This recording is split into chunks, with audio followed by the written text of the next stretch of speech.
Nay? Nay?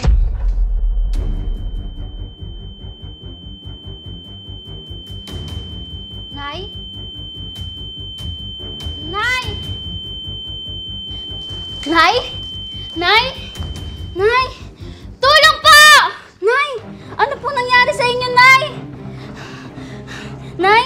Gising! Tulong!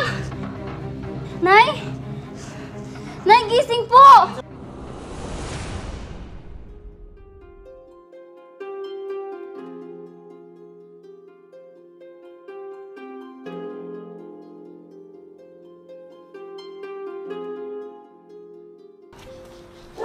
Ate Ruby, ito po yung mga labahan ko. Hindi nyo naman po kinuha sa kwarto ko. Pasensya ka na, Marga. Hindi mo naman kasi nilabas, kaya hindi ko nasama sa mga labahin. Hindi ba sinabi ko sa inyo na kunin nyo sa kwarto ko? Sige na, tapusin nyo na po yan. Nay, mano po? Kaawaan ka ng Diyos, anak. Bakit parang sinisigawan po kayo ni Marga? Wala yun, anak. Hindi ko kasi nakuha yung mga labahin niya sa kwarto kanina. Para ganun lang po. Pero kung makasigaw sa inyo, parang hindi na kayo ginagalang. Hayaan mo na, anak. Bakit nga ba nandito ka? Wala ka bang pasok ngayon? Meron po.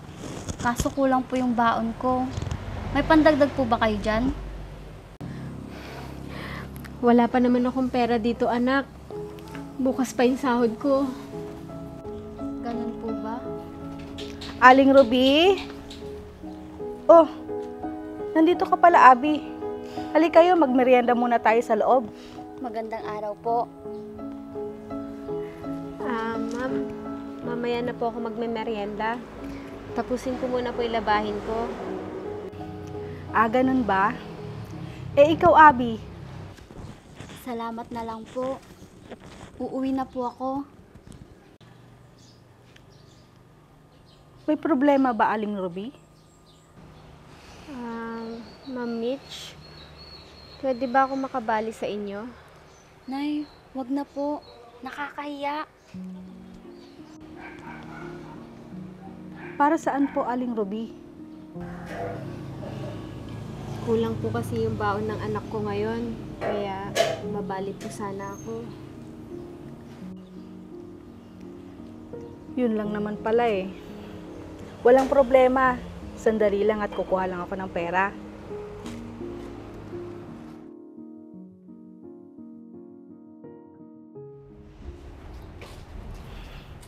Eto na po pala. Kasya na po ba yan? Ma'am, salamat po. Anak, pagkasyahin mo na ito Ilang araw din na baon mo. Opo, Nay. Salamat po, Ma'am Mitch. Wala yon. Aling Ruby, hindi ko na yan ikakaltas sa sahod mo ha. Bigay ko na yan kay Abby. Naku, ikaltas niyo po, ma'am. Nakakahiya naman po sa inyo. Hayaan mo na yun, Aling Ruby. Kulang pa nga yun sa utang na loob ko sa'yo noon. Kung hindi dahil sa inyo, muntik na kaming malooban dito sa bahay namin. Ginawa ko lang naman po yung dapat. Masaya po ako at dito niyo po ako pinagtrabaho, ma'am. Si Aling Ruby talaga. Mitch na lang itawag niyo sa akin. Basta pag may kailangan kayo, huwag kayong mahiyang lumapit sa akin. Salamat po ulit. Nay, aalis na po ako para hindi po ako malate sa klase. Sige anak, mag-iingat ka ha. Opo, Nay. Sige po, Ma'am Mitch. Aalis na po ako. Sige, mag-iingat ka, Abby.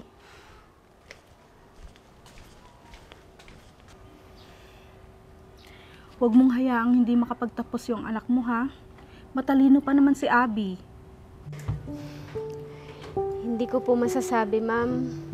Kasi minsan kinukulang po kami sa budget. Lalo na ngayon, kolehiyo na siya. Ganun po ba? Sayang naman kasi kung hindi niya itutuloy yung kurso niya. Di bali po, magdodoble kayod po ako para sa pag-aaral niya. Sige na po, Aling Ruby. Papasok na ako sa loob. Yung merienda niyo po nasa kusina lang. Tama si ma'am. Hindi ko pwedeng pabayaan yung pag-aaral ni Abby.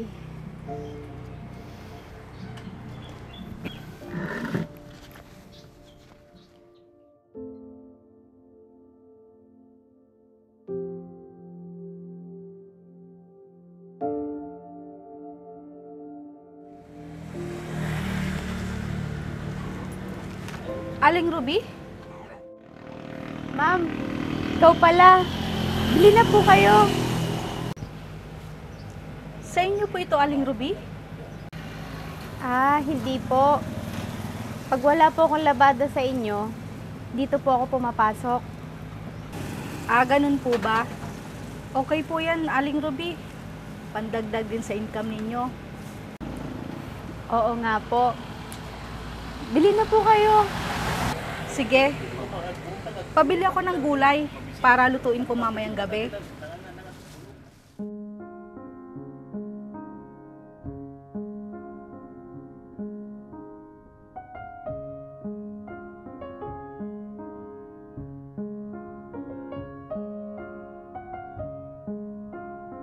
Ma'am, eto na po. Sige, Aling Ruby, salamat po. Sigurado ako magugustuhan ni Marga itong paborito niyang gulay. Opo, alam ko naman pong paborito niya yung mga gulay, ma'am. Sige, alis na ako ha. Mag-iingat po kayo.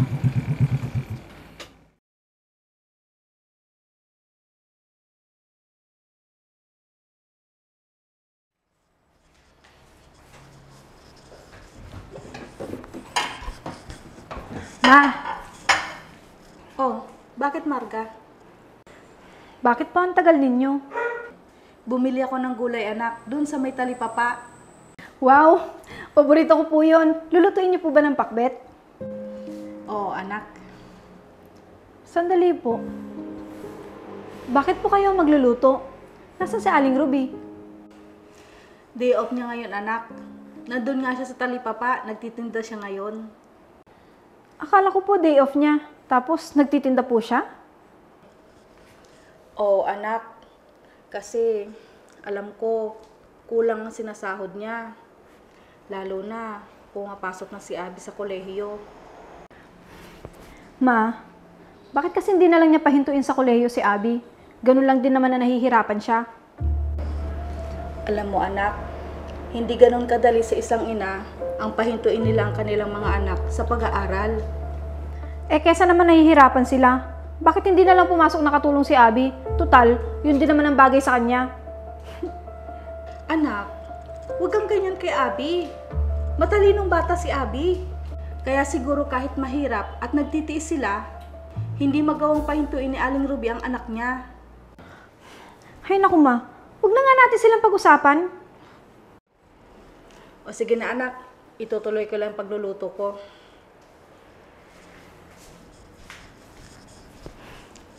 Pabida naman yung Abby na yan. Akala mo naman kung sino matalino. Mas matalino naman ako sa kanya, no?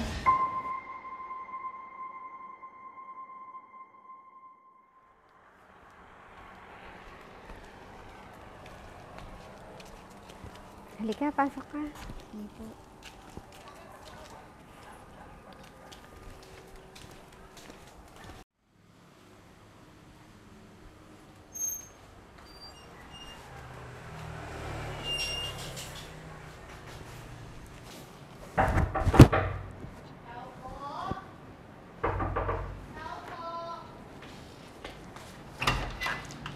O, Aling Ruby, kayo pala. Pasok kayo.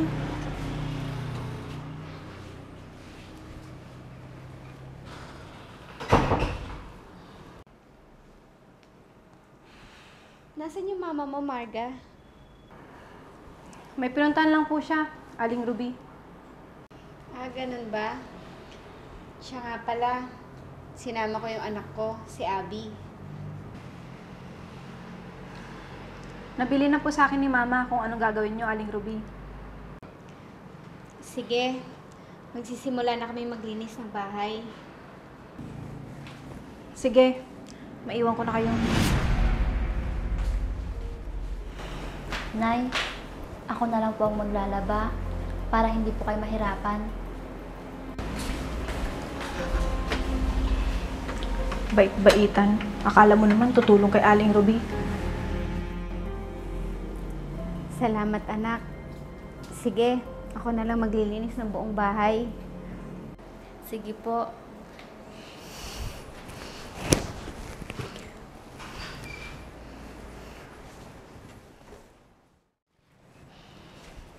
O, Abby, eto nga pala yung mga labahin ko.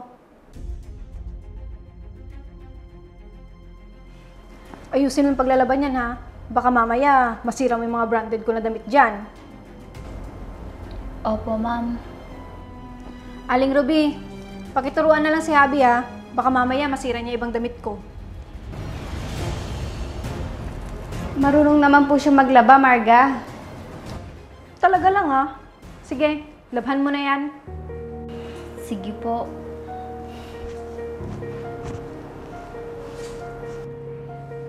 Kayo po, Aling Ruby. Sabi ni Mama, pati yung kisame, linisan nyo. Sige, Marga. Pagkatapos ko dito.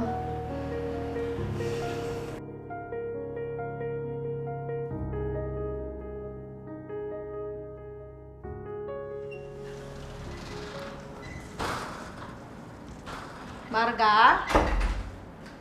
Marga? O Ma, nandiyan ka na pala.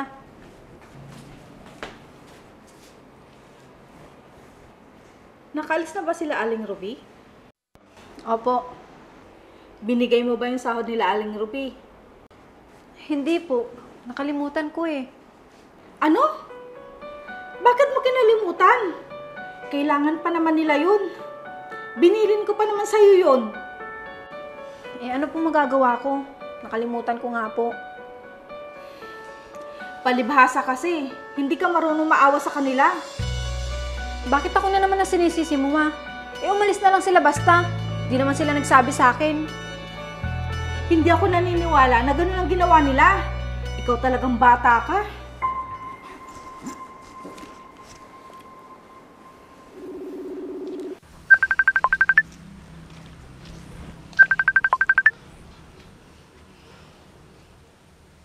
Hello? Hello, Aling Ruby. Pasensya na kayo kung hindi na ibigay ni Marga yung sahod nyo. Ayos lang po yun, ma'am. Alam naman po namin na busy kayo. Kaya hindi na po namin kayo hinintay. Iniwan ko kay Marga ang sahod ninyo, kaso nakalimutan niya ibigay sa inyo. Wala naman pong problema. Bukas na lang po. Sige, pasensya na ulit Aling Ruby.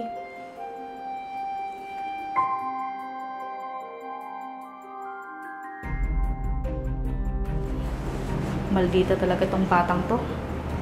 Nakakahiya tuloy kila Aling Ruby.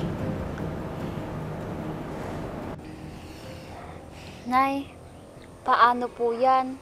Hindi po nabigay ni Mamit yung sahod nyo. Wala po akong pambaon bukas. Kaya nga, anak. Wala pa tayong bigas. Pambili ng ulam ngayon. Nay, hindi bali po. Hindi na lang po ako papasok bukas. Hindi pwede yun, anak. Gagawa ko ng paraan. Sandali lang at may pupuntahan ako. Nay, saan po kayo pupunta? Basta, anak, hintayin mo ako dyan.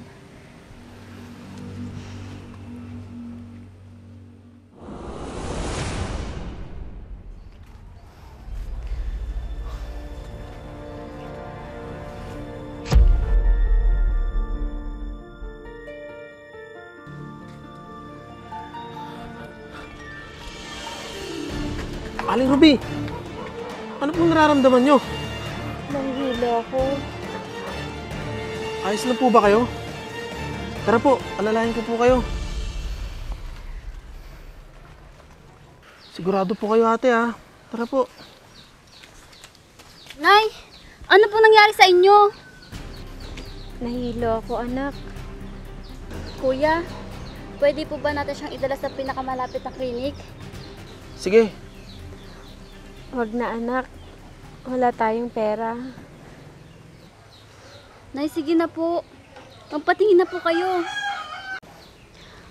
Wag na, anak. Ate, sigurado po ba na ayos lang po kayo? Oo, salamat. Sige po, kung ganun. Tanggapin niyo po ito. Pambili ng gamot ng nanay mo. Sige po, mag-iingat po kayo. Alis na po ako. Salamat po. Sige po ate. Salamat.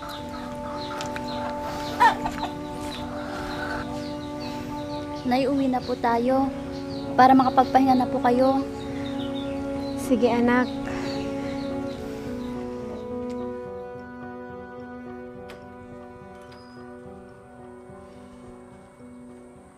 Nay, inom po muna kayo ng tubig.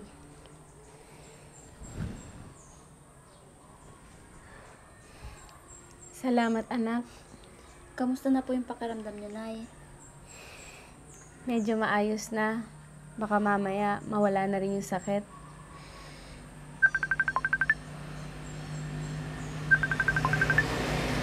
Si Ma'am Mitch, tumatawag. Hello, ma'am.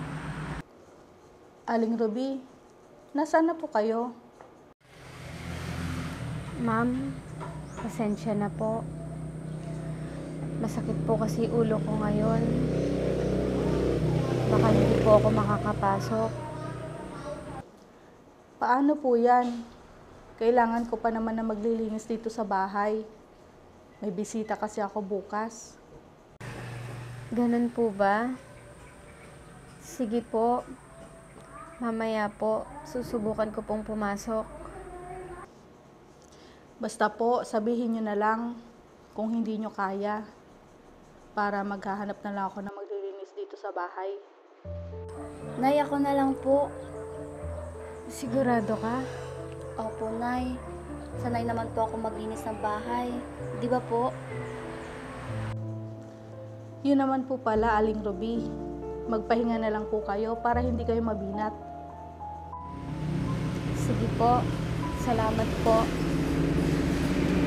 Si Abby na pong bahalang maglinis dyan. Sige po, kayo pong bahala.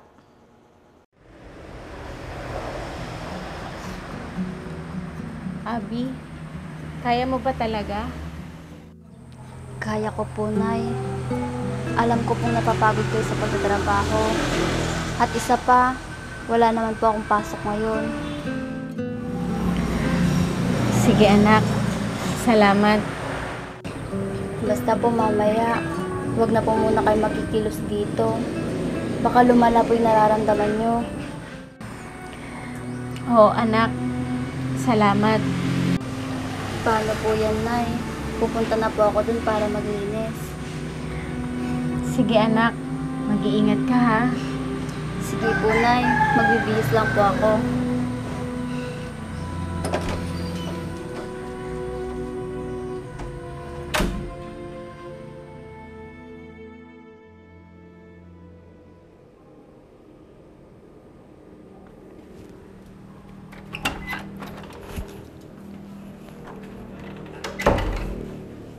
Oops. Sorry madumi tsinelas ko. Maulan kasi sa labas eh. Okay lang, Marga. Sige, daan ka na. Siya nga pala, bakit walang nanay mo? Wala siya. May sakit kasi siya. Kawawa ka naman. Ikaw tuloy maglilinis dito. Ayos lang yun. Gusto ko din naman itong ginagawa ko. Tulong ko na din kay nanay. Para makapagpahinga naman siya. Bakit kasi hindi ka nalang huminto sa pag-aaral para hindi na nahihirapan yung nanay mo? 'Di ba? Tama ako. Dapat kasi nag full time ka na lang kung talagang gusto mo makatulong. Hindi naman po pwede yun. Nag-aaral pa po ako. At ayaw po akong pahintuin ni nanay sa pag-aaral. Nahihirapan na nga kayo? Pinipilit nyo pa? Kasi yun lang po ang pwedeng ipamana sa akin ni nanay. Ang pag-aaral. Kahit anong pong mangyari, hindi po ako titigil sa pag-aaral. Pangarap? Kailan niya pa matutupad yan? Naku, Abi, wag ako. Mangarap ka mag-isa mo. Sige na, magpapahinga na ako. Ayusin mo yung trabaho mo. Linisin mo lahat dito sa bahay. Sige po, ma'am.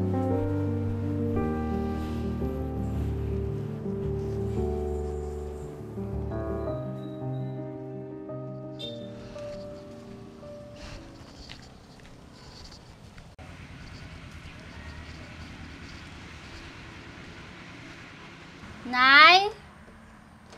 Nay?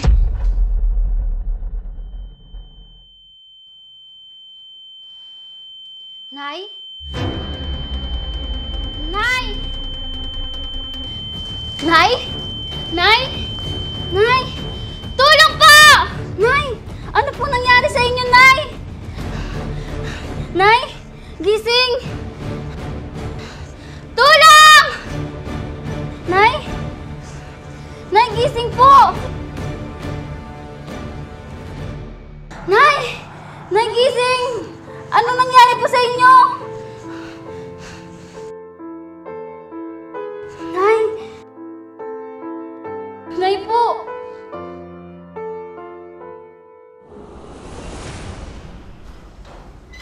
Marga? Marga?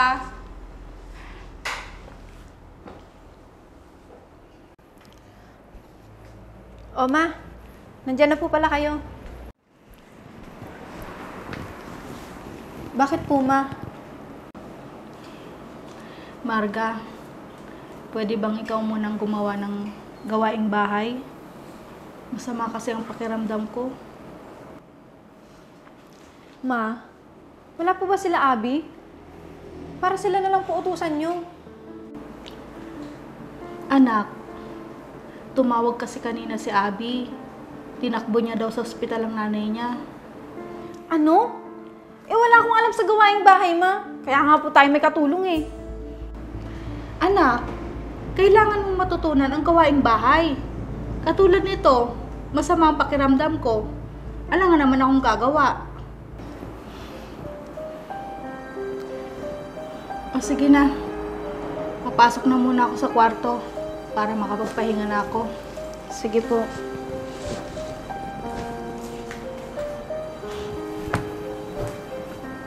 Pa naman yan?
Tao po!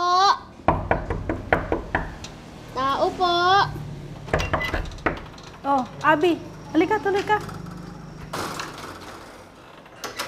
Kamusta ang nanay mo? Akala ko ba nasa ospital siya? Ma'am, mabuti na po ang kalagayan ng nanay ko. Mabuti naman kung ganon.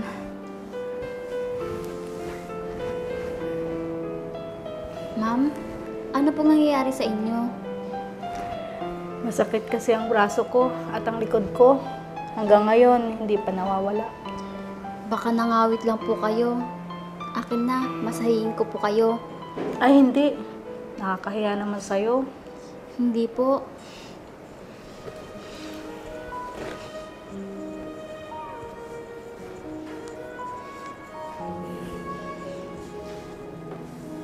Ang galing mo pala magmasahe, Abby.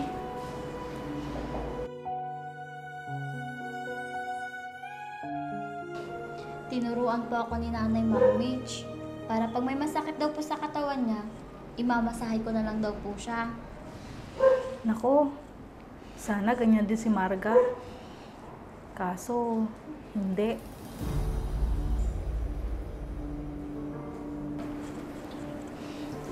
Ma, ako na po magmamasahe sa inyo. Sigurado ka, anak? Opo, ma. Abi, pwede mo ba akong turuan magmasahe? Oo naman, Marga. Diyan ka sa kabilang braso. Gayahin mo ako.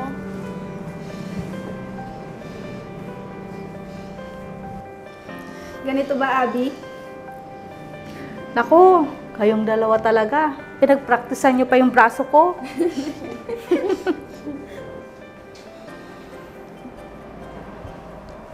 Sige na, Abby. Umuwi ka na para asikasuhin mo ang nanay mo. Para pag gumaling siya, bumalik na lang kayo ulit dito. Sige po. Maraming salamat po. Mauuna na po ako. Sige.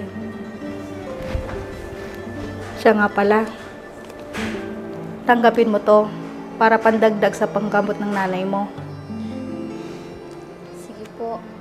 Salamat po. Aalis na po ako. Sige, mag-ingat ka.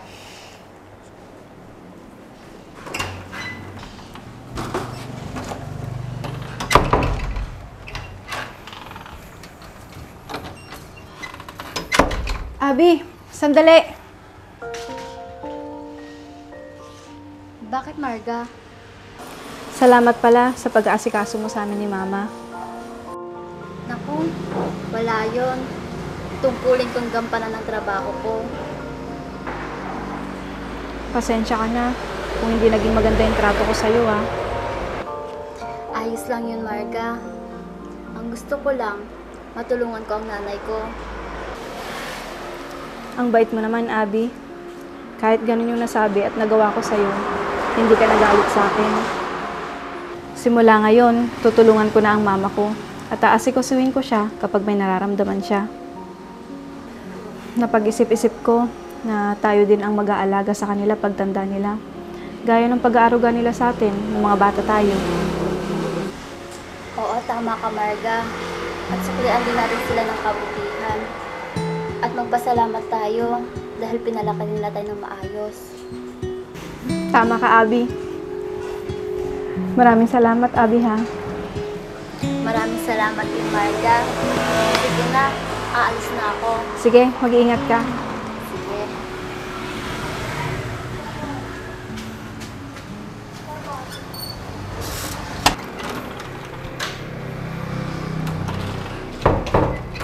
Ma.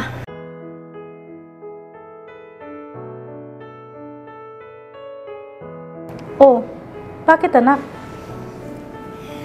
Sorry po, Ma, kung nagiging pasaway po ako sa inyo at hindi po kita tinutulungan. Mabuti naman anak at napag-isip-isip mo. Hindi sa lahat ng oras, malakas ang ating mga pangangatawan. Kailangan mo din tumayo sa sarili mong mga paa. Opo, Ma. Kagaya po ni Abi. Gusto ko po siyang tularan dahil kahit ganun po estado nila sa buhay, hindi po hadlang yun para matulungan niya yung nanay niya at saka matupad yung mga pangarap niya sa buhay. Salamat naman anak. Tara po, Ma. Pagluluto po kita ng merienda. Sige. Marunong na po ako magluto. Talaga? Sobrang bula! Grabing bula naman yan, parang wala nang katapusan. Bakit kaya ngayon ko lang nakita itong product na to? Sa tagal ko na naghahanap ng ganitong ka-shampoo. Dito ko lang pala makikita. Pinakikilala ko nga pala itong GR4 ka-shampoo. Extremely Pomica shampoo na siguradong magpapalinis sa inaalagaan mong sasakyan. Ang dami ko nang nagamit na ibang brand, pero dito lang ako napabilib. Kasi tingnan mo naman, isang buong sasakyan yung kaya niyang malinisan. At may sobra pa yan ha. At parang ulap na nga sa bula kung ikukumpara mo sa ibang brand. Ang kagandahan pa nito, meron na rin itong Canova Wax. Kaya pag binanlawan mo ang sasakyan mo, siguradong magiging magintab agad yan. Kaya kung gusto mo rin ng mabula at mabisa na panlinis sa alaga mong sasakyan, ano pang hinihintay mo? Check out mo na yan!